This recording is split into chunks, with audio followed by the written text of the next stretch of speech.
ৰাইজ স্বাগতম জনাইছোঁ মোৰ অন্য এটা ভিডিঅ'লৈ।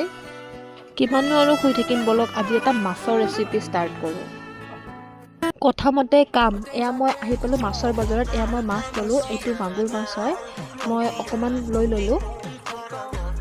বলক এতিয়া ঘৰত যাওঁ আৰু ৰেচিপিটো ষ্টাৰ্ট কৰোঁ।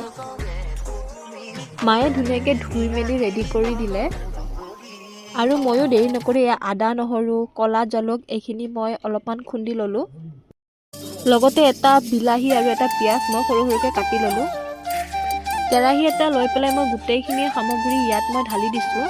লগতে মই ইয়াত জোখমতে নিমখ আৰু হালধিৰ লগতে জিৰা ধনিয়াৰ গুড়ি আৰু অলপমান জলকীয়াৰ গুড়িও মই ইয়াত এড কৰি দিছোঁ।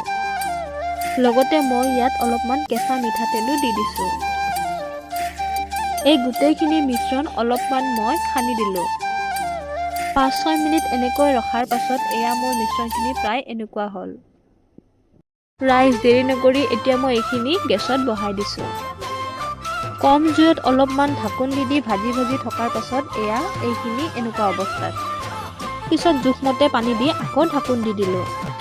ৰাইজ এইটো বাইদেউক মই পাহৰি গৈছিলোঁ, এইখিনি মই সৰু সৰুকৈ কাটি ৰেডি কৰি থ'লোঁ। সময় যোৱাৰ পাছত ৰাইজ মোৰ এয়া মাছ প্ৰায় হ'বই হ'ল। সকলো ব্যক্তিৰে ৰন্ধা প্ৰণালীটো বেলেগ হয়, মোৰো অলপমান বেলেগ, কিন্তু মই এই ধৰণে বনাই খাই বিৰাট ভাল পাওঁ। ৰাইজ কিছু সময় ঢাকোন দি সিজিবলৈ দিয়াৰ পাছত মোৰ মাছ প্ৰায় হ'বই হ'ল। এয়া ঢাকোনখন মই খুলিলোঁ, খোলাৰ পাছত চাওক ইমান ধুনীয়া এটা ৰং আহিছে, খাবলৈও বিৰাট টেষ্টি হৈছে। এতিয়া মই ইয়াত ধনিয়াখিনি মই ইয়াত দি দিলোঁ, দিয়াৰ পিছত মোৰ এইখিনি হৈ গ'ল।